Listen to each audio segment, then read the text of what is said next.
educators. Today we're going to look at the Google extension Kami. So to get the extension, all you have to do is Google Kami, Kami extension, and click on the very first link, Kami for Google Chrome. And then over to the side, you'll hit add to Chrome. Now mine says remove to Chrome because I already have it on my computer. So then whenever you want to use it, you're going to go up to this puzzle piece. It says extensions. So whenever you add an extension, it will be housed here.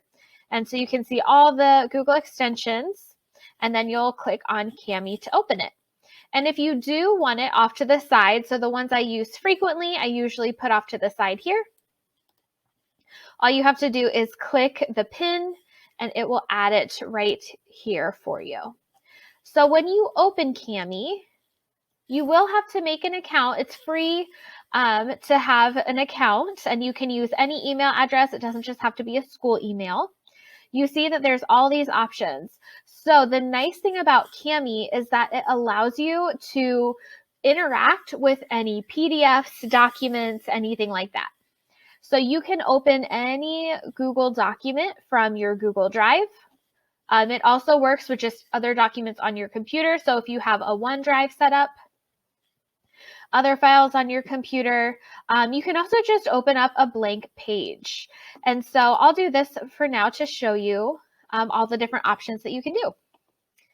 So Kami is nice because it just makes everything editable. So you have your drawing tool, so you can do a highlighter and highlight whatever's on the page. You can add comments, you can add text. There are equations, but that is a feature that is only free to teacher plans. And teacher plans do cost $100, or you can also get plans for your district as well. So if that's something that your school pays for, you'll have those options. You can also draw, add in shapes, and erase.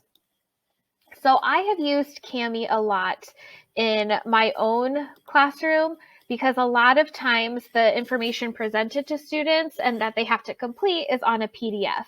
And if you have used PDFs before, you know that you can't just type into those. So the nice thing about Kami is it will let you open any PDF and you can edit it. So let me show you an example. So here I have a PDF of some graph paper. So you can see when you open it, there's really nothing you can do. So you're going to click this down arrow and you're going to click on Annotate with Kami. And what that will do is it will open it up through Kami and allow you to make those edits. All right, so now the exact document is on here. If I wanted to use this graph paper to show fractions, I could easily, the owner of this document has not granted you permission. All right, so if you don't have permission for something, it will just have you make a copy of it. So now I can make my copy. So here I have fourths, and I can even shade in 1/4. And I do have a touch screen computer, so that does make the drawing feature a little bit easier, but obviously you don't have to, it doesn't only work with touch screen computers. So really anything that you would need edited that's on a PDF, Kami is able to do. The other nice thing about Kami, especially if you do have that teacher plan, so if your school pays for it, instead of assigning PDFs to students, you can open the PDFs in Kami, and then in Google Classroom, you can click Create. I might need to refresh my page. You can actually insert things from Kami. So you can actually insert Kami assignments. So students will easily be able to open those up in Kami and edit them and turn them in. So it's a great tool.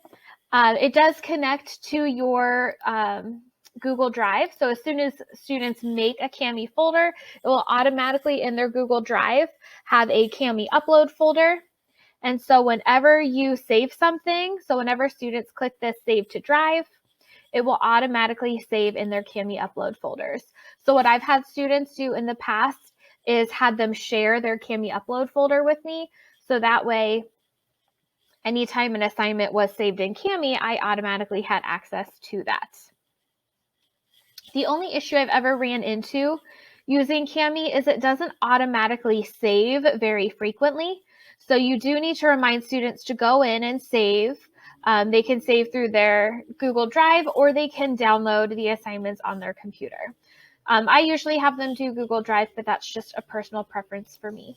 So lots of options that Kami offers. It really was a lifesaver at the beginning of the year when I just had, all I had for students was PDFs, and this was really their only way to edit it. I hope you guys learned something new, and I'll talk to you again soon.